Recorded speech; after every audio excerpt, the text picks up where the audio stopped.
Hi అండి, అందరూ ఎలా ఉన్నారండి? బాగున్నారా? నేనైతే చాలా బాగున్నానండి. ఈరోజు నేను మీకు ఉలవచారు కొంచెం డిఫరెంట్ స్టైల్లో చేయబోతున్నానండి. ఉలవల్ని ఉడికించుకున్నానండి. ఉడికించుకున్న దాంట్లో అల్లము, వెల్లుల్లి, జీలకర్ర వేసి ఉడికించుకున్నాను అనమాట. ఆ పేస్ట్ మొన్న ఒకరోజు చేశాను, కొంచెం ఉంచుకున్నాను అనమాట.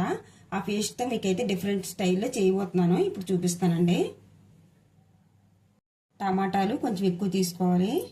ఈ పచ్చిమిర్చి, టమాటా, ఆనియను మొత్తం సన్నగా ముక్కలుగా కట్ చేసుకోండి.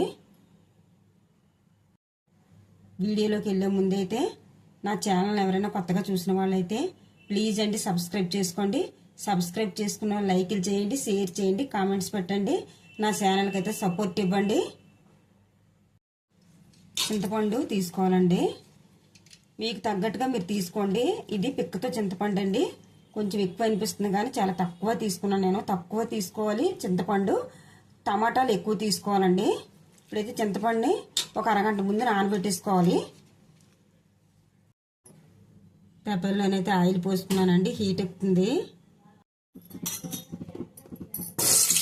ఆనియన్స్ వేసుకోవాలండి. ముందుగా పచ్చిమిర్చి వేసుకోవాలి.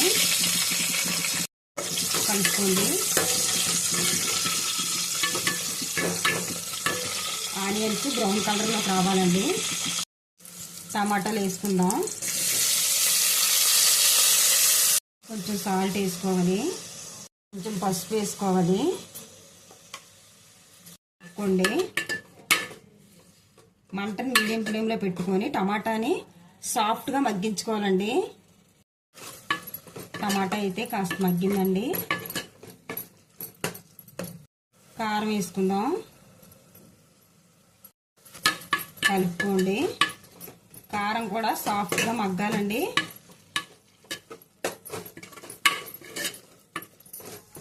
మొత్తం అంతా బాగా మగ్గిందండి.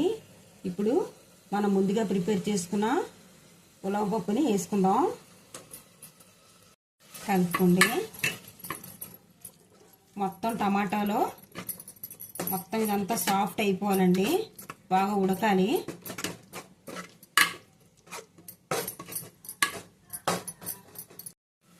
మొత్తం అంతా బాగా ఉడికింది. ఇప్పుడు చింతపండు పులుపుని వేసుకుందాం. ఈ పులుపుకు తగ్గట్టుగా మీరు వేసుకోండి. మొత్తం పులుపుని యాడ్ చేస్తానండి నేను. ఇప్పుడైతే మంటని మీడియం ఫ్లేమ్లో పెట్టుకొని మరిగించుకోండి. ఉలవచారు అయితే మరుగుతుంది కదండి. ఇప్పుడైతే కొత్తిమీర వేసుకుందాం. కొత్తిమీర మరుగుతున్నప్పుడు వేసుకుంటే చాలా బాగుంటుందండి. టేస్ట్గా ఉంటుంది. పులుసులైనా సాంబార్ అయినా ఏదైనా. కలుపుకోండి. చూసారా ఎంత పలచగా ఉందో? ఎంత పలచగా ఉండాలండి, ఎంతకంటే చిక్కగా ఉండకూడదు. పులుసు అయితే బాగా మరిగిపోయిందండి. ఇప్పుడైతే తాలింపు వేసుకుందాం.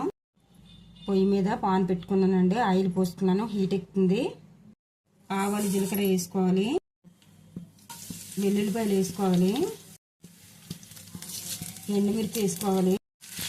కలుపుకోండి. కరివేపాకు వేసుకోవాలి. కలుపుకోండి. పులుసులో పోతే వేసుకుందాం. ఎంతో టేస్టీగా ఉండే డిఫరెంట్ స్టైల్ ఉలవచారు అయితే రెడీ అయిపోయిందండి. చాలా టేస్టీగా, చాలా కమ్మగా ఉంటుంది. నేను చెప్పిన టిప్స్తో చేసుకోండి. సూపర్గా ఉంటుంది. సాంబార్కి బదులు ఇడ్లీలో ఈ రసం వేసుకుంటే ఎక్సలెంట్ అండి. టేస్ట్ అదిరిపోద్ది. నా ఛానల్ అయితే కొత్త ఛానల్ అండి. ప్లీజ్ అండి నాకు సపోర్ట్ ఇచ్చి ముందుకు తీసుకెళ్తా ఉంటే మంచి మంచి వీడియోస్ అని పెట్టగలుగుతానండి. నా కొత్త ఛానల్ను లైక్ చేయండి, షేర్ చేయండి, కామెంట్స్ పెట్టండి, సబ్స్క్రైబ్ చేసుకోండి. ముందుగా నోటిఫికేషన్ కోసం అయితే గంట సింబల్ని అయితే యాక్టివేషన్ చేసుకోండి.